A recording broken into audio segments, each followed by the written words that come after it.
can't move on till I let go. I feel so lost, never at home. Need to be strong, every breath hold. Cause I can't move on till I let go.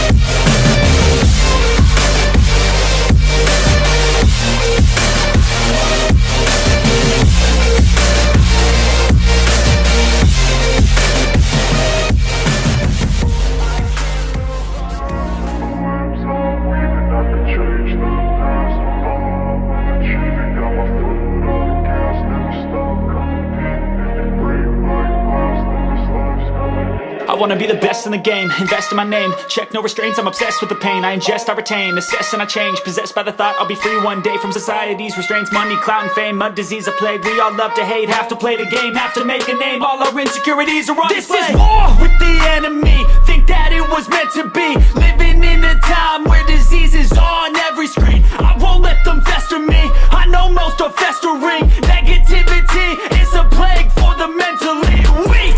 No mercy, all I got is working. Never stop searching, never quench the thirsty. I'm toxic and psychotic, with this logic you can't stop it. It's been chronic since I was a boy, so neurotic and chaotic. Amazing. We have Arnold Allen, UFC fighter, has come and chat to us today about where he's from and the success he's created for himself within the UFC and future plans. Dude, thank you very much. Thank you, mate. Really Thanks appreciate it, for man. Now, really, that weren't your broken hand, was it? No, it's this one. It's this one. We're all good. So, man, it's really good. I'm really happy that you come to do this with us today. Of course, man. And there is a lot of people who've been waiting to hear your story. Oh, yeah? So take us back to the beginning, man. Where did it all start? Well, I don't know. In Ipswich, yeah, with my mum and dad. He's a strong man, obviously, you know his story. Yeah. Probably better than me, I think. Maybe. Well, fucking hell. I remember when I was a kid, and even before I even started bodybuilding myself, Yeah. that your dad was just massive. Yeah. Like huge. He was just not just in size but stature within himself, you know, like everyone knows who your dad is. Yeah. And you definitely have come from a strong family, you know? Yeah, definitely the strength side of it. But yeah, that I think that was one of the big things that helped, like the way he is, like his competitiveness with his sport, like the strong man, the way he attacked it, he was sort of all in on it. And obviously having an older brother always sort of beat me up, kind of helped me get into martial arts, and that was the reason I wanted to learn, really, is because he was always sort of beating me up, and I wanted to get better and be able to beat him up. So yeah, that was the start, really. We used to always watch sort of the anime, the cartoons and all that, and practice like moves on each other, and obviously him being bigger and a bit older, he always beat me up. Yeah, I wanted to learn. I was saying to you earlier on, I remember when you was born and that, it's Yeah. crazy sitting with you today and Yeah. doing this story. But I remember when I used to come down your house to meet your dad to do go gym and stuff. Yeah. And I remember he turned around and say to you, "Are you going to do strongman?" And you boys, both of you boys, said no. Yeah, no chance. You weren't really into it, and that shocked me. I was like, they probably get into it when they get older, but you were so sure that you wasn't going to be a strongman. Yeah. You know, is that still something that you? Well, my brother's doing it, obviously, Yeah. but I think it was that thing where we were going to events every weekend to watch my dad compete, and it was like, obviously we loved watching him compete, but the sport was getting so old to us at such a young age. You know, we have like a short attention span when you're sort of, I don't know, 7 years old or something. It became the normal thing. We were watching him every day in the gym, lifting, trucks getting pulled about. It was like, yeah, that's normal. That's the normal. They pull a truck. Yeah. I think he had what did he have? He had all the kit at home. I used to have a gym under the railway. Remember? Would you ever train there at the railway? Yeah. So I remember we used to just sit there and we were watching him and his mates just slapping each other, lifting things, screaming. I'm like, what is going on? I'm just like 5 years old watching, thinking these guys are weird. I don't want to do this. But like I think because we were training, me and my brother were there, sort of being kids, sort of lifting weights and messing about. But I think that sort of gave us a competitive edge, you know, like want to push and work hard. like that definitely instilled it in us. Yeah, we got your dad was quite competitive when it comes to the Yeah. strongman competitions. That Mm. he even had the. Do you remember the big metal I think it was like a log lift, but he had it Yeah. made and it was in your front garden. Yeah, we still And have it was one at like home. you still have that. Yeah, we still have all sorts at home. We've got He was Atlas like, lift stones. that, and I couldn't lift that. Yeah. And he was putting weights on it and doing it. Yeah, he's great. He's still the same with his competitiveness. You know, now he's aimed at my brother. He's just trying to keep stronger than my brother. Yeah. He says it's a losing battle with age. Obviously, my brother's peaking with his strength, and That he's. sounds like an excuse, doesn't it? It does sound like an excuse, but he's trying, and Yeah. he's still putting some good numbers. To be honest, Yeah, he is. Yeah. Hmm. It's brilliant. So now growing up in a strength mentality Yeah. of pushing yourself to the next level, Hmm. you push that into fighting, right? Yeah. So literally, it was kind of the same story again. So my dad, he went from the strongman world. He lost a load of weight, and then had a few MMA fights. Sort of more when it was cage fighting. You know, before it was kind of a sport. It was a bit more. It was old school, really. It was cage fighting, and it was the same story then. I was always like, my dad's doing that. I don't want to do that. Like, that's rubbish. And he was like, oh, come down the gym. Like, nah, I'm good. I don't want to do that. So then I went, in my mind, the complete opposite direction and started boxing. And I was like, yeah, I'm doing something different. My dad doesn't box. He does that wrestling stuff and all that. Oh, I'm not into that. And yeah, slowly, I sort of ended up into the MMA. Yeah. So did the reason why you were stepping back from the things that your dad was doing because you didn't want to be in direct competition with him all the time, or was it you just wanted to find your own way? Yeah, I think it was that, and a bit of being immature, sort of thinking, "Oh, my old man's doing that. That's not cool." Yeah. You know, like, oh, if he does it, it can't be a good thing, you know. But then you sort of grow up a bit more, and you're like, "Hang on, man, that's he's impressive. Like the fights he had as well. Like he's had more exciting MMA fights than I've had, and it's definitely impressive." Yeah, I've seen a couple of your dad's fights. Yeah, he's had some mad fights. Yeah. And do you know what it is? When he lost all his weight to be able to compete, Yeah. I thought he looked better. Yeah, 100%, I 100%. thought he looked loads He had better. abs, everything. He was breathing better. I thought he looked phenomenal, and that was a good thing for him. I think it was a good move. Yeah. For longevity, Like health-wise as well, yeah. Yeah, definitely. It's not like strong, man. It's not a great one for your health into the long term, is it? Yeah. Like keeping all that weight on, and yeah, it's not great for you. But MMA, obviously, it's not great for your brain, but your body is good. your heart and all that stuff is good. So, yeah. So, what made you do the transition from boxing into mixed martial arts? So it was just I was boxing in Ipswich, and as an amateur as a kid, and I kind of like losing interest just where I wasn't getting the competition, and I was training, and there was a lot of politics with the amateur boxing. I was just sort of getting fed up of not competing. And then there was a MMA gym in Felixstowe with Mark Nixon. I still train with him now, and they were offering me amateur MMA fights at the same time as boxing.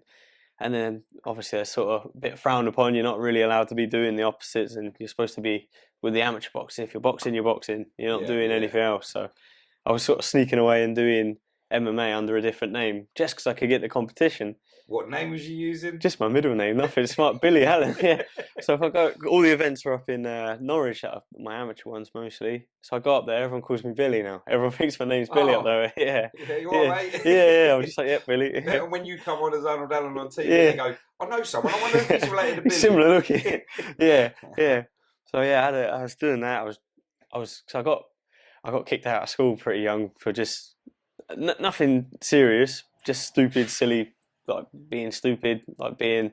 I think partly it was I kind of already had it in my mind that I was going to be a fighter, and I wouldn't recommend that route to any sort of kids in school now. But like, it was always my goal. I did a week of work experience in an office, and I was like, I'm never working in an office. Yeah, like, I'd have to agree. I don't think an office would work for me either. It was the worst week. I was so just every day waking up like I don't want to go. Like I hate this, and just 1 week, and then I got kicked out of school because I was sort of thinking, oh, I'm going to be a fighter. Don't worry about it.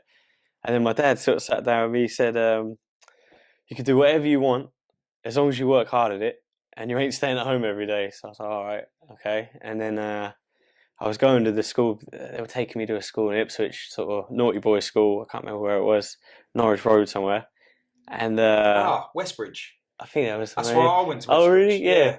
And I was getting there, Taxi. They come pick you up in a taxi. Yeah, And exactly. you're only allowed to do 3 days a week, but only for 3 hours a day or That something. was the one. Yeah, yeah. Yeah.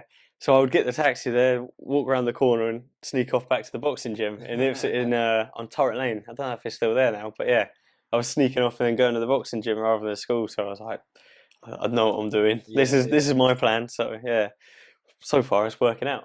So was your goal to become a professional boxer?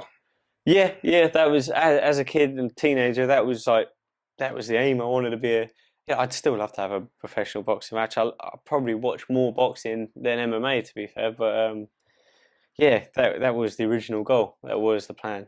Would you ever step back from, if there was an opportunity come up, would you step back from the martial arts and just focus on the boxing? Yeah, definitely. Like, it's a big thing at the minute, like the crossover fights and MMA fighters going to fight boxers. And I mean, I've sparred with a lot of top boxers and stuff. And yeah, in boxing, it's a different world. Like, if you're straight boxing with a boxer, it's a different world. But yeah, I'd love that challenge. That was always the goal. So yeah, 100%. Before I retire, I want to have a few professional boxing bouts, definitely. That would be amazing to see that. Yeah, definitely. To see the transition. Because a lot of people, they are trying to do the transition. And it's not really working out per se, because obviously the sports are, you're fighting in a ring, but it's very different, you know. You have to half your time with wrestling and grappling and then blending it all into one thing. Yeah, I'd have to say that if it come to learning boxing or come to learning like UFC fighting, I'd probably say that UFC fighting was a lot harder, because you're up and down literally non-stop. You could be standing up and down. Like with boxing, you're standing up the whole time, and if you get hit when you're down, you get breaks. You get your breaks and stuff. Yeah, I think the UFC is more full on. It's because it's non-stop, isn't it? But it's a weird one, because I've always sort of thought, like, I think boxing, the boxers, I think they take more damage just purely because there's more headshots. The guys are better punchers, so they're more accurate. They know what they're doing better. But with us, it's like, you take a big shot, I'll sort of wrestle the guy for a minute, clinch up. And you get dropped, a lot of the time they get finished. Boxing, you get dropped, you get 10 seconds, you can get back in, get dropped again. Yeah. So you can get knocked out a couple of times in a fight. Where MMA, you get put down, usually you get finished. So usually it's less brain trauma in the long run. Yeah. And do you worry about stuff like that?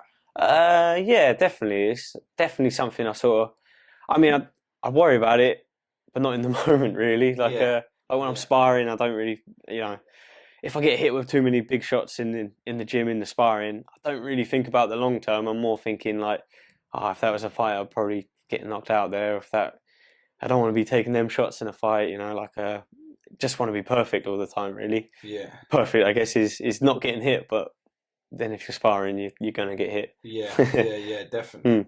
Definitely. So when you done your transition from boxing into mixed martial arts, your first fight, do you remember it? It was actually, so my first MMA fight was I fought a weird MMA fight. They had weird rule sets in the amateur. It was no headshots and full grappling. So you could do all the grappling, the wrestling and all that, but no headshots. It was the weirdest thing. Yeah, especially coming from a boxing background. I was like, hang on a minute, like, what are you talking about? And they only sort of tell you the rules when you get there. So, by the way, there's no headshots. That's why I'm like, hang on a minute. Like when I transitioned from kickboxing to boxing, and I start boxing, and then I get to that point where I can use my foot, and it's like, and you see him like, no, stop it, like, oh fuck, sorry. So that I found that quite difficult. It's a strange, like the rule sets make so much difference, and it's I think it's something like normal fans don't really appreciate when they get the rules. They don't really sort of understand sort of things. So it sort of changes things drastically, doesn't it? You get a Thai boxer versus kickboxer, it's so different. So. Yeah. How do you diverse through all of that? With MMA? Yeah, so your fixed style is it's boxing, really. Yeah, boxing. Yeah, boxing. And then you find someone that you end up is a wrestler, and you end up on the ground. Yeah. How do you work yourself mentally physically for something like that? Because I know if you're going to end up fighting a wrestler, that guy wants to take you down. Yeah. Now, if that guy is fighting you and you're a boxer, he knows you're going to want to stand up. So both of you are wanting to do the opposite to what you were able to do. Just always my plan is to just be well rounded, like have every basis covered. If I'm fighting a wrestler, be good enough in the wrestling that he can't take me down. If I'm fighting a grappler, have better grappling. That's So always if the you know plan. who you're fighting, you're really focusing on your weakness for their ability. Yeah, Yeah. and also like, I want to take away their advantage as much as possible. If this guy's he throws a big right hand, I'm like, right, well, I'm going to circle away this way, and he's going to have no right hand. So just little things like that. But like when I started from boxing and started going to the grappling, I hated it. Every time I was going grappling, it was depressing. I was going there, I was getting tapped out 4 or 5 times getting choked out, armbarred. Like I was just thinking, this ain't for me. Like I'm going back to boxing, but every 10 times I got tapped out in the gym, it was one less sort of thing. The next time it was 8 times, 7 times, and then now it's like, oh, hang on a minute, it doesn't really happen anymore like that often. So yeah, it's always just that putting yourself in that crap position, putting yourself in that uncomfortable sort of just getting through it, and you'll get better and better and better, I guess. Yeah, definitely. Practice makes perfect. Yeah, and surround yourself with people that are better than you, I guess, that was going to be my next question. Yeah. Who is it that you are surrounding yourself with at the moment that you're looking up to, where you want to be at that level, or that you're taking real good advice from? Yeah. So after getting to the UFC, it was kind of the first time I had sort of money where I could do whatever I needed training wise. So I was sort of sitting there and I'm thinking, all right, the training here is great, but I want better. And I took my team, well, not my team, I took myself over to Canada. I started training with TriStar there, with George St. Pierre, like the Fraz Zahabi, the coach, and best guys in the world, really. Yeah. And when I got there, I was sort of thinking, I'm in the wrong sport. Like these guys are too good. Like the beginners and the white belts were giving me hell, and I was just thinking, what am I doing here? Like, and then how am I supposed to survive in the UFC? And this guy's not even signed in the UFC, and he's kicking my ass. So, but the same thing, it just happens again. You stick it out, listen, learn, and sort of push through it. Just get better and better and better, and sort of take the advice and ask the right people the questions, and definitely.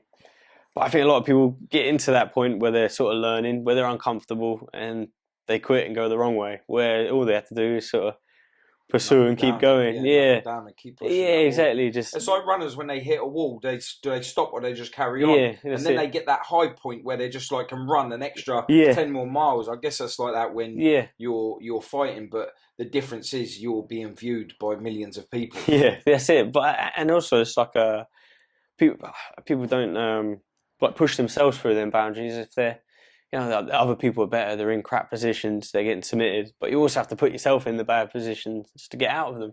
Like in the grappling, for example, if I'm so good at sort of no one ever getting to my back and never getting choked, well, that's great. But then I never get choked, I never have anyone on my back, I don't know how to defend it. Yeah. So you kind of have to let people get in those positions so you can sort of learn to be comfortable being uncomfortable, sort of thing, And comes a point where sort of beating everyone around you or winning the rounds, it's you're not learning anything, You just sort of you're in cruise control, really. Yeah. Yeah, absolutely mad. So when you started to be just before the UFC, Yeah.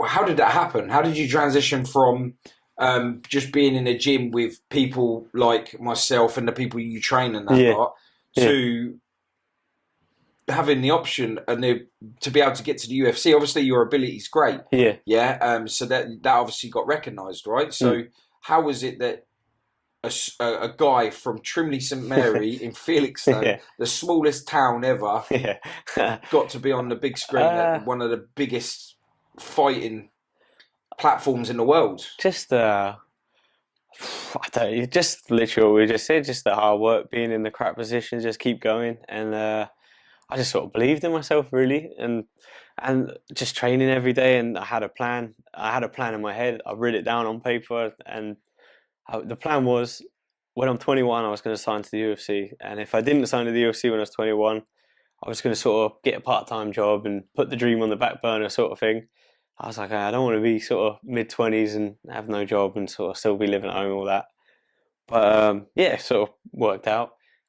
They had an event with, it was in Germany. They had, I think there was 3 fights at my weight, so 6 fighters at my weight, and we kept asking, saying, if you need anyone to pull, if anyone pulls out, we'll take it. If anyone pulls out, I'll take it. A couple of events before, I offered they considered, but because it was the US, it was too short to get a visa. They were like, oh, we need a bit more time to get my work visa. Okay.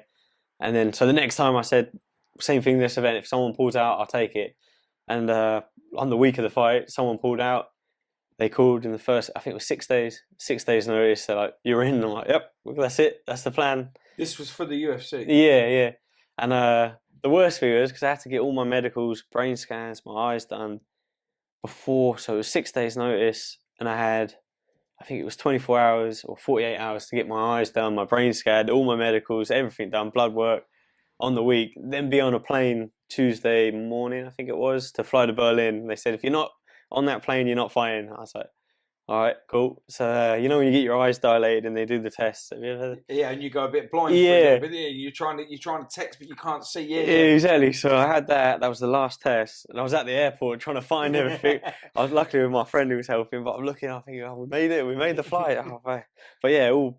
You go, am I here? Yeah. No, you're at the airport. Well, yeah. So that was literally how it came about. Just. Did you go over there on your own, or did you go with your friend? So I went with my friend, and he was. So there was two guys. I kind of trained with, a bit bigger. But there's two guys, so one from Cambridge and the other was from Chelmsford.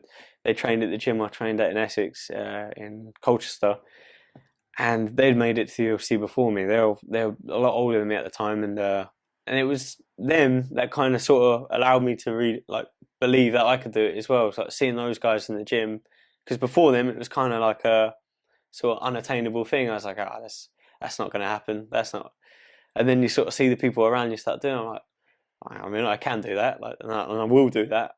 I will be there where they are. So yeah, it just once you sort of get a little bit of hope and you start believing in it and see that it can be done, there's you sort of start believing it. There's no reason why not. Yeah, man. So when you landed in Berlin, yeah, how did that make you feel? Because you weren't just on a plane to go on holiday. You was landing in a country that is unfamiliar to you, going to do the sport you love, but you're now going to be seen in your dream. Yeah, literally. So that must have scared the shit out of you.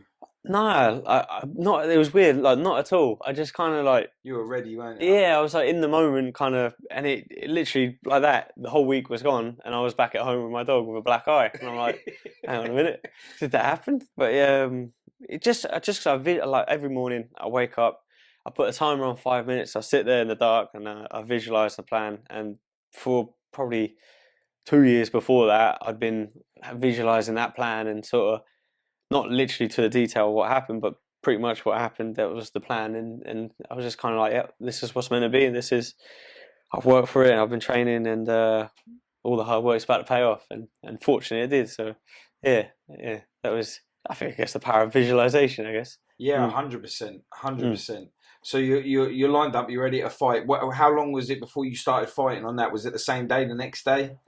So the fight was 6 days notice. I got there Tuesday night, and then we fought the Saturday. So the whole week I was just kind of in the hotel, and I'm seeing all these like big names around. There was Forrest Griffin there, sort of. Wow. He was there doing sort of meet and greets with fans and stuff, and you weren't in the queue, was you? No, I actually got a signed thing for it. I didn't queue up, but someone got it for me. Someone met him and got it for me and gave it to me like a good luck thing before the fight. I was like, that's awesome. But I was just kind of like sort of blown away by it all. Really, I was just. But you know, when you're sort of in the zone, like you're so focused that I kind of didn't really enjoy the moment. It was just sort of gone, and then I was like, oh, like I said, I just home. I'm the same with that when it comes to like when I was doing my shows for tattooing. Say I turned up and some of the world's best people were there, and you end up just I was end up in my own bubble for the start of it. For the first few years, I was in my own bubble, and I didn't really speak to many people. I was just so focused on making sure doing the best you could. And I had to win that award, you know. Yeah, of course. You know, I did. Every show I went to, I was winning. But when I stopped competing in the tattoo world, that's when I started having more fun though. Yeah. Because I was letting myself go and I started to enjoy it more. Yeah. So was that the same for you? Yeah. So, but one thing I noticed with like training, for example, like when I'm training out of camp,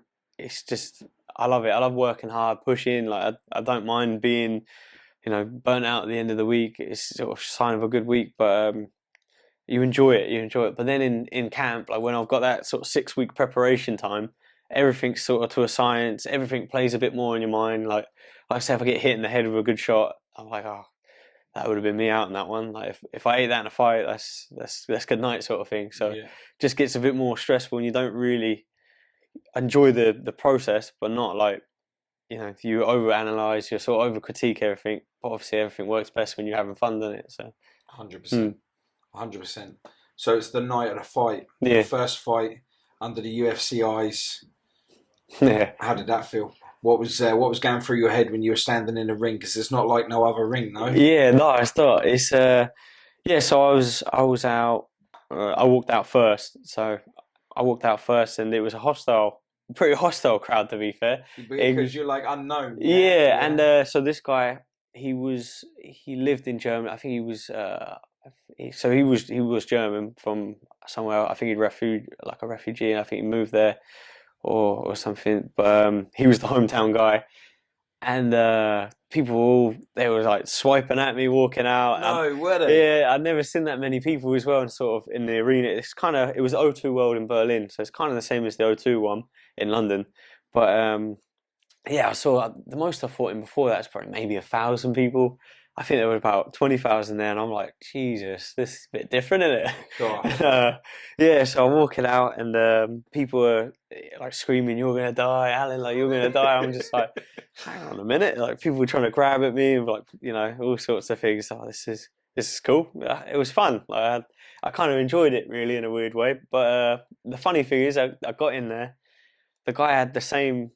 His first name was Alan, so people were cheering Alan for him, and I was just like, yeah, that's me. Like, I was thinking they're cheering my name. I'm like, that's weird. I'm in Germany, they're cheering me on. It's not till I sort of realised after they were cheering him, but I was like, oh yeah, makes sense, yeah. But yeah, same thing. It's like a weird thing people talk about, like the UFC jitters. They have great fights other places. They're so focused. When they get that sort of big moment, you sort of get lost in the moment a little bit. So the first couple of rounds, I just sort of not really thinking about what I'm doing. I'm just like, oh, this is fun. I made it. I sort of feel like I've done it now. I'm the big time. And I'm sort of getting hit with big shots. I got black eye, my eyes swollen like that, getting taken down. I'm like, oh God. I think it was the last round. I was probably maybe 2 rounds down the scorecards. I was just thinking, like, oh, I don't want to. I think he took me down, and then I was on the fence trying to get up. I was thinking, I don't want to sort of, this isn't the fairy tale, this isn't what I've been visualizing sort of thing. And just sort of go into autopilot and go through the techniques I know. And next thing I've choked him out, and the ref sort of waved it off. And I was like with my hands in the air and sort of dream achieved sort of thing. But yeah, from there it's sort of, I realised there's a lot more to be done, a lot more work to go in, and I'm a long way off the dream now. Like I'm nowhere near. Did you find the difference as a standard of fighting? Yeah, definitely. Yeah, definitely. Like that guy was highly touted, like a tough guy, and but yeah, I'm sort of pretty comfortable with what I did. 6 days notice, I was happy. But the weird thing in my head, it was sort of a lot longer than 6 days notice. I felt like I knew for a long time. So weirdly, yeah, I get that. I get that. So you've worked yourself through. You've obviously now got the eyes even more with finding out who this new guy is that's come to the scene. Yeah. Was there a hype started with you from there? Or did it go quiet for a bit? And yeah, so I've had like a weird. So I've been in the UFC for a long time, but I only had I think 6-7 years. I've had 8 fights. I had a lot of hand injuries and just illness and silly things, and just that it's kind of been a blessing in a way, because I think maybe when I got to the UFC, I wasn't ready for that next level that they were trying to push me to, and through injuries and whatnot, I've been able to have a slow ascent, and you know it's kind of worked me out well. Like I've stayed sort of quiet and just done my thing, pick up a win, get another win, get another win, but every time I'm taking a long time between, I'm getting better, better, and better. Just always trying to make improvements, and it's paying off so far. Yeah, that truly is, mate. I mean, where do you stand now within your ranking? Yeah, so they've got me ranked number 6 at the minute, and I've got, I think, the second most wins in the division. I think, like as a win streak, but Yeah, it's one of the best divisions. I think it's one of the toughest divisions in the UFC.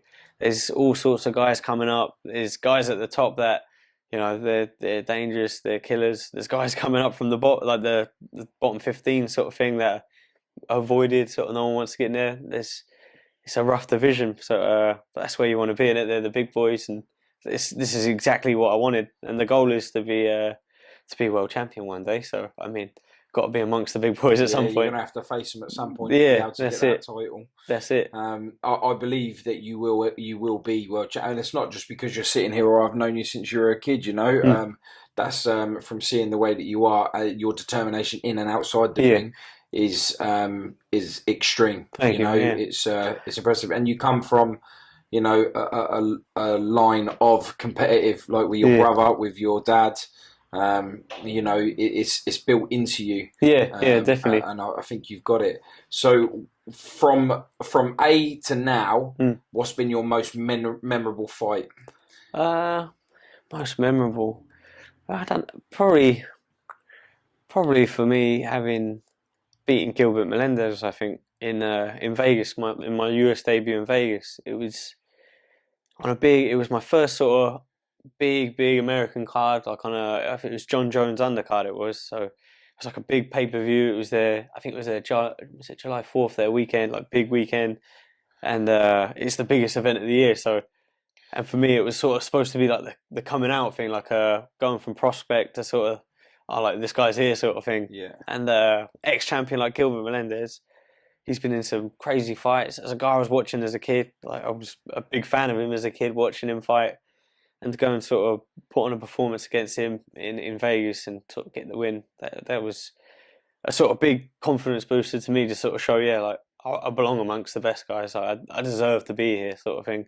Because before there was always sort of questions whether maybe I'm just sort of a guy with a few wins on the roster. But after that, you sort of start believing in yourself. Like you've sort of taken out an ex-champion and shown you sort of deserve to be where you are. And it was also pretty cool. I have my dad in the corner as well. That's always nice. Pretty mad to see. Yeah, he loves it. He loves being in the corner. And to be honest, it's his technical advice. He doesn't really give you any technical advice. It's him. Just having him in the corner is enough. It's like you don't ever want to let your dad down in any way, in the sense of like quitting or showing weakness, and just whatever you do. I know if I lost the fight, he wouldn't be disappointed, but if I quit or something, it would be a bit like, he'd be disappointed. So if having him in the corner, you're just sort of, I'm always going to push, like, you have to take me out sort of thing, or, I'm going to do everything to win with him in the corner. Just that, it's just such a motivating thing. He doesn't even have to say anything, just him being there. Presence is everything. Exactly, right? Exactly. No, it's really good, man. I'm glad that you view your dad like that. Yeah. Because I know that he would be proud of you in that ring doing in such a massive on such a massive platform as the UFC. I know that he would be loving the fact that you're there and that he can be there to see it happen. That's it. That's absolutely the end goal, really. That's the motivating thing, because I don't really come from like rough upbringing or anything. It's a bit different to some of my friends and that, but we had all the things we wanted. But at the end of the day, I want to be world champion, and I want to give my dad the belt. That's my plan. So anything less than that, I'm going to be disappointed in myself. So that's the dream. Yeah, that is the dream. Yeah. So you want to win the belt just to give it to your dad? Yeah, literally. I love that. Yeah, that's the plan. So that's always a plan. And that'd be an emotional one, that, wouldn't it? Yeah. But he was the reason, sort of, not the reason I got into it, to be honest. I was deterred from it at first, but like he helped me when, like I say, I got kicked out of school, and he sort of made sure I didn't end up working down the dock sort of thing still, and doing silly jobs, and just being a bum, basically doing crap. But like he drove me to training. If I couldn't get to training, he would help me get to train there, or he would organise training. He'd drive me up and down the country to go train with sort of the best guys I could, and that's sort of, I've always wanted to pay that back by making sure I work harder and make sure I'm doing the right things, rather than like slacking off and sort of going to training and giving half effort sort of thing like that. Yeah, I mean, just from seeing, like, when you're in the corners, or seeing him in the corner from on TV and stuff, you can just see you can see that you're already paying that back because his face says it all. Yeah, it definitely. really does. Especially when you win, which seems to be every single time, and that's going to keep happening. I hope so. Yeah, that's You not hope bad. so. You definitely know so. Yeah. So it's absolutely brilliant. So, who would be your ultimate fight? So right in the minute, so I did an interview the other day actually, and a load of people were talking about me fighting the Korean Zombie. This guy, he's number 4 at the minute. He's another guy. He's a legend, like a legend of sport. He's I grew up watching him as well, and he's fought for the title. He's sort of one of the most exciting guys, and it just seems like a logical fight for the next one. So if they do come to London in March, that'd be a pretty cool one to be there. Be a dream come true as well too. Has he got you in your sights? I don't know. I haven't heard nothing, but that's just a lot of people keep sending me messages or tagging me in things saying, "Oh, this should be the next fight, next thing." So yeah, that'd be really cool. And a few people suggesting if they do the London card in March, have it as a main or something, and that'd be cool. I'd be down for it. Yeah, that'd be a dream come true. So. Yeah, excellent. That's amazing. I mean, you're coming off of an injury right now, aren't you? Yeah. How's that been for you? It's the same thing. So like I did this in April in the last fight, and did you feel it happen? Yeah. So in the fight, it's weird. Like in the fight, I don't know if you broke your hand like that, but like it just where it's all wrapped and in the gloves, it just like gets warm. It just feels hot. Everything here felt hot, and I'm like, oh, there's something happened there. So I didn't really use it much after, but I knew as soon as they took the gloves off, I was like, hang on, this got like a balloon for a hand, and but yeah, the main problem is just usually hands sort of heal quicker after a bit of surgery and it's back to normal, isn't it? But for some reason, it's been the long route, and I had to wait 6 months to get back, and I haven't hit anything hard in 6 months. I haven't sparred 100% in that time, but as always, you just improvise and you sort of keep working. Like I can't throw this punch, so I've been working extra with my Thai coach, like throwing more kicks, improving my kicks, improving my grappling, and something that I've been doing, improve my fitness. Like I can be fitter than before, so you can always improve something. I know a lot of people with injuries, they sort of get annoyed, they'll get out of shape. Like, I'm not going to go to the gym tonight. I'm going to take a month off or whatever. But there's always something you can do and improve, even if it's just watching an hour of fights or studying people and sort of learning what people in your division are doing, making a plan. But I think people are too sort of easily deterred. I think you get a sort of little niggle, something hurts, and they're like, I'll take a month off or something like that. But you can always work around something, can't you? Yeah, definitely. But focus on, so like if I ended up hurting my shoulder on it, I'd focus on the different body part until that one got better. Yeah. So yeah, I totally agree with you on that one. So when you was in the fight and you was about to do the damage to your hand, it happened. Yeah. You said that you didn't use it much after that. Yeah. Was you thinking like, fuck? Or was it like, right, I need to put him out now? Yeah, that's what I was feeling. But I think it was the first round I hit him. Yeah, so I dropped him the left hand. The second one, because I came back to the corner, I was like, it was a bit hot, but I didn't really say anything. So I could feel it all sort of starting to swell up and get tight in the glove. And but then the second I put him down again with a head kick, I was like, okay, that's got to be it now. Like, got to finish. But the guy he's as tough as they come. Like, yeah, literally, he was. A lot of respect for him. Like, he's a great competitor. He just kept coming. There's no quitting him. And then the third round came, I was like, right, just clinch up this round. We'll just clinch up because he ain't throwing that. That's the thing. Like, sometimes when you go into a fight, you can be like, right, okay, he's like good, but I know I can take him. Yeah. And you get that probably with most of the fights you're being. Yeah, he's good. I know I can take him. But do you, in your fight, when you know you've had a good fight and you're like, yeah, I can take him, but he's giving you a little bit more than what you thought he'd give you, do you have a newfound respect for that fighter? Yeah, definitely. Like, because before the fight, you watch a lot of tape. You speak to your coaches. They watch a lot. You see their highest highs. You watch their lowest lows. You know, you see where they win, where they've lost, and you always sort of look for that weakness and then you fight them and they've fixed those holes and they haven't got the gaps you thought they had, and you know, you definitely sort of have a lot of respect, and like you only know how strong someone is until you sort of get in there and you get hold of each other and you sort of think, oh, hang on a minute, he is as strong as everyone said, or like, you know, it's very rare you sort of, I don't know, he wasn't what everyone said sort of thing. It's usually the opposite. Have you ever been hit by someone and thought, fucking hell? In the gym, yeah, but not really, not really. In the fight, I've been pretty fortunate in the fights. I think I'm a bit. I think having a small head or something helps. I got a tiny head. I don't know. Good head Maybe movement. it's adrenaline that's taking you past Yeah, that. But it's like in the gym, you ain't gonna have that same yeah, adrenaline as what you're gonna have in the in the cage. You yeah. know, So like I said it with my coach after one fight because I think it was the Melendez fight. He hit me with a couple of clean shots, and I got a bit not like cocky, but like a bit confident. Like I was like, oh, he can't. He doesn't really hit that hard. Then I was like, everyone sort of talk about how hard he was hitting, swinging big shots. And I was like, he's swinging big, but they're not really hurting me. And I took a couple, and I just sort of stupidly took them. And I mentioned it to my coach, and he's like, yeah, well, it doesn't have to hurt, you know. Like it might hit you and you just go out. You know, you get hit with a shot, it doesn't necessarily hurt. You get knocked out. yeah, It's yeah. like, yeah, that's true. So don't take shots for free, sort of thing. Stupidly, I always sort of, if you can get out of the way, get out of the way. If Yeah, you yeah, really, yeah.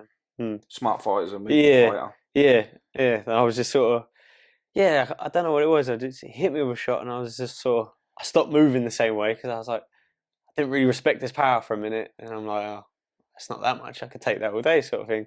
But yeah, stupidly, it was like it just takes one small shot to put you out, then it hits you in the right spot or something, and you're over. Yeah, Yeah, you can be at the absolute peak of your game. yeah, You take that one shot wrong, yeah. that is it. There's nothing you can do about it. It doesn't even have to be a big one, does it? no, and that is a chance game, isn't it? Yeah, Like you're lucky if that happens. You know, you yeah. go and you get snuck with an elbow or something that's like a rear elbow. Something yeah, silly happens. Yeah, yeah, absolutely mental. I've done it in the gym with people like training, like sparring. We spar pretty hard, big gloves on, headgear and all that. But you spar like kind of on the line, and if you trust the partners you're working with, you can kind of go harder. If you don't trust them, it's like you don't really sort of go as hard because you don't really know what's going on. But once you sort of build that bond and you know, right, we can go this hard, and they're both all right, you end up sort of going 100%. The shots are coming in hard, everything's going hard, but no one really gets hurt. But every now and then, a sort of shot you didn't mean goes through, and someone sort of gets put over or something like that. But it's always the one you didn't really plan to wind it up and cause a power or like drop them or anything. And you're like, oh shit, sorry. Like yeah, always the one that you didn't really try the most on. Someone goes down or someone gets hurt. It's a weird one. Yeah, amazing. Like just I couldn't even imagine what it'd be like to fight in such an arena with so many people. Yeah, But it's cool. like that chanting when they're calling your name. Yeah. Like, did you with that first time when you had people screaming out your name, that was actually your name and not the other fighter? Yeah. Yeah. Did you sorry about that, That's mate. It's some noisy people. So did you what was that like for you? Yeah, it was really. So I fought in Berlin, and then after that, I fought in London at the O2, and obviously that's our sort of nearest event we're going to get to us, like home here. But yeah, it was amazing. It was amazing. Like so many people, sort of. I don't even know if anyone knew who I was at that point, but just being the English guy, everyone's cheering for you. You're the hometown guy. Yeah, it was really cool. It was really cool fighting in front of everyone back in England, and they're the best events, and they fight at home, like competing in front of the sort of your hometown fans. You're always going to get more of a reception than fighting away, fighting abroad. Yeah, definitely. And it's like that buzz that gets you to that level where you're like, do you ever stand there after you've had a fight and you're winning, everyone's cheering, just stand there and just like look? Yeah, take it all in. Yeah. Have you ever done that? Yeah, definitely. I have. Yeah, I do. I look around and just sort of like, what is going on here? There's so many people. It's just like a dream, really. It feels like you're in a weird, like it's not happening sort of thing. You're just looking around, taking it all in. Like this is strange. Do you follow the hype that comes from behind the scenes with you? Like when you hear the commentators talking, do you listen back to what they're saying? Yeah. Do you fatigue yourself, like where it's like, right, they're saying this, I've got to pay attention to them because, you know, or do you just think like, fuck you, man, what do you know? You're not in the ring. Yeah, because a lot you get like the analysts, the experts, and even fans. Like everyone's got access to sort of send you a message now, haven't they? Like you'll get you're fighting someone that one of their fans send you a message like, oh, he's going to knock you out with this, and then you do. I'm better at it now, but when at first I was always just a bit like, oh shit, like is he? Do you get trolled a lot then? Do you? Not really. Kind of just depending who I'm fighting. I've had. Some guys got more fans, and their fans just sort of tend to send you messages and be like, "Oh, you're getting knocked out, you're getting done." Do you use that, or do you let it destroy you? No, I use it definitely. At first, like the first couple of times it happened, I was just a bit confused. I'm like, hang on a minute, like you don't even know me. Like, why are you sending me messages? But now it's just you just laugh it off, and it's just sort of one of them things, isn't it? And always, I've known now that there's always two sides of it because I've got probably people that support me that probably do the same thing. They were like, "Oh, I was going to win. He's going to put you out or whatever," and I don't want them to, but because I don't like it when people do it to me. But yeah, Yeah, it's just you're a very humble guy, yeah, like, and you know, we was talking just before there, and my camera guy Jamie, he said to you, like, bit about the pay and stuff, mm, and you was like, I don't really care. I'm in it because I love it, you know, yeah, and that was actually I actually said to you, mm, I can respect what you said so much more. Like, I really yeah, that was overwhelming that someone with such stature within such a powerful platform that you're working yourself to be mm, a world champion yeah. can be as humble as what you are. Mm. How do you stay level headed like that? I'm just trying to surround myself with people like better than me, people that have done more than me or doing more than me, you know, and always the realization that and I always have it in my head I've done nothing, like done nothing yet. Like there's no reason to be sort of above myself. Like I haven't done anything compared to other people. You see stories all the time, people doing great things, and I'm just like a guy that's had a few fights in the UFC, really. Mhm. Yeah, and But you're living the dream of a lot of young men, like yeah, especially either in it or the sofa heroes. You mm, know, the ones that really would love to get in and do what you're yeah, doing, but haven't got the balls to do it. like You to give know, it a or go. they haven't got that fitness structure, or they haven't got the money to go and do what Yeah, you're doing. Like you are a superhero, someone to huh, look up to. You're an influencer. Do you know what I mean? yeah, You're all of the above for a lot of people. yeah, How do you fix yourself with that? Because you're being viewed in such a powerful aspect yeah, in other people's lives. Like, you know, Jamie mm, is a massive fan of yours, yeah, and he always talks about you. really, You know, when I said, well, I reached out to you. We talked anyway, but I reached out to you and said, you know, I want to do a podcast with you because I think that you could be a real influence to mm, a lot of kids that are going to be watching. yeah, Can see that you didn't take the streets. mm, You didn't like as easy as it would be in Felixstowe to go down that yeah, dickhead route of being a fool. You didn't. yeah, You, for a young lad, you're very dedicated, you're very ambitious, and you're mm, very driven to where you want to get. Like, what would be your advice to some of these people that are sitting at home wishing that they could do something that you're doing, or mm, try and stop kids from taking that wrong route? yeah, Instead of punching people up at the local club, go down the gym, go and fight it out. yeah, You'll get spotted. Just focus on it, you yeah, know. yeah. I think that's just the thing because it's obviously Ipswich Felix, so it's not the worst place in the world, is it? But there's like I know, especially Felix, so there's not all the opportunities, so you sort of easily start thinking like it's impossible for you to do things like get out there and you know chase your dreams, try whatever they are. Like if you want to play football or fight, box, whatever, all those things are possible if you work hard at it. I think anything's possible. I know it's like a bit cliche. I know a lot of people that work hard at their sport and tried hard, but they hadn't achieved. They never achieved their goals. They didn't achieve, but they gave it a go, and I think they're happier having given it a go and chased it than they are. Then they just sort of went, "Oh no, I'll never do that," and end up sort of out of shape and sitting there sort of saying, "I could have done that, but I never chose to." I'd rather fail trying than not try at all. So I think that's the thing.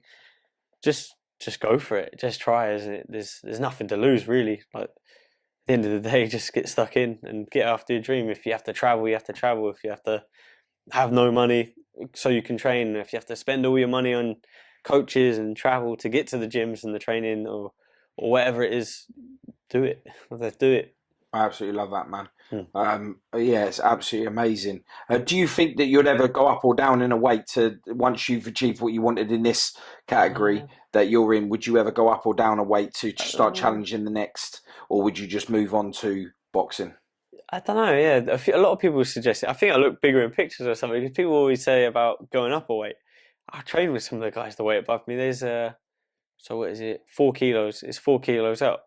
Oh, that's a lot of weight. Some of them boys are big lads. So I've trained with a lot of lightweights and they get pretty heavy as well. So But yeah, if I was going to go anywhere, I think it would be upwards in weight. But it's not really too much of a struggle for me. I do get heavy after a fight. I fight 66 kilo, and I get 80, 85, I think, heaviest. So I do get a little bit heavy, but not too out of shape. Just so lucky genetics, I don't get fat. I get a bit like, yeah. So after a fight, I just sort of lift weights and eat everything. But getting the strongman training basically with my dad and my brother for a month or so. Do you find that helps massively, the strongman training with your definitely. strength when you're absolutely knackered and you've got that little extra in you that belief in the strength. It is because martial arts and like the strength side of things is kind of like they conflict because you have people that sort of good technique will beat strength, but then if you have good technique and strength, it's like you beat good technique. So it's strength is a technique in a way. If you're stronger than a guy and he can't do his techniques, then be stronger. 100%. 100%. Yeah, absolutely amazing, man. I wish you nothing but the best in everything that you're doing. I hope we get to do another one of these when you become champion. For sure. Because I believe that is going to happen, you know. Thank you, I got nothing but faith. I'll carry on watching from my sofa because that's whereabouts I am on the fight category now. I'm just there. I'm too lazy for it now, you know. But I can respect what you do. I can respect the industry massively. Thank you. And I just got to watch Jamie get excited every time you come on. It's absolutely amazing. I really appreciate you coming here today. Anytime, definitely do another one. Yeah, 100%. Because I really believe that the kids around here and like the mid-range, you know, coming into young adulthood and stuff, will view you as like a real story of faith and believing that you can be anywhere you want to be. I mean, look, man, if anyone wants to look up Felixstowe on the map, it's this fucking big. You know what I mean? And you're at an event that's not just this big. You're at an event where you are being viewed by millions and millions of people, and you're winning. Yeah, definitely. You know, definitely. So I guess it doesn't matter where you're from, as long as you've got the determination and the right people to help you mentally progress to the next level. Yeah, you can do it wherever you are the living you're the living story, mate. You're the proof that you can go from nothing to everything, you know, and still stay humble. Yeah, and that's why I respect you so much, because you being so humble. I think that's just my dad, isn't it? Yeah, of course. I mean, you know, without a doubt, your parents are as like cool as like you can get them. Do you know what I mean? So you definitely have it all. Like, but the good thing is they're not just your parents. Your dad's your friend as well, and you can talk to your mum. Do you know? So this is real standards of living. You know, so. Yeah, man, I love you. I love your family. I wish you all the best. Thank you, man. And thank you so much. Anytime, I really appreciate it. And watch out, guys, for that belt, because he's going to be holding it for sure. Is there anything you would like to add? No, that's perfect. Where can anyone follow you if they ain't following you already? Everywhere. Twitter, Instagram. Everywhere. He's in the alley, he's in the bush. Follow me in Trimley, wherever. Arnold BFA everywhere. Arnold BFA everywhere. Yeah, wicked. I'll tag all your links and everything in this as well. And thanks so much. Anytime, man. I really appreciate it. I really appreciate it. I keep thinking I'm on your hand. It's this one. It's the one that looks all mangly. All funny shapes and stuff.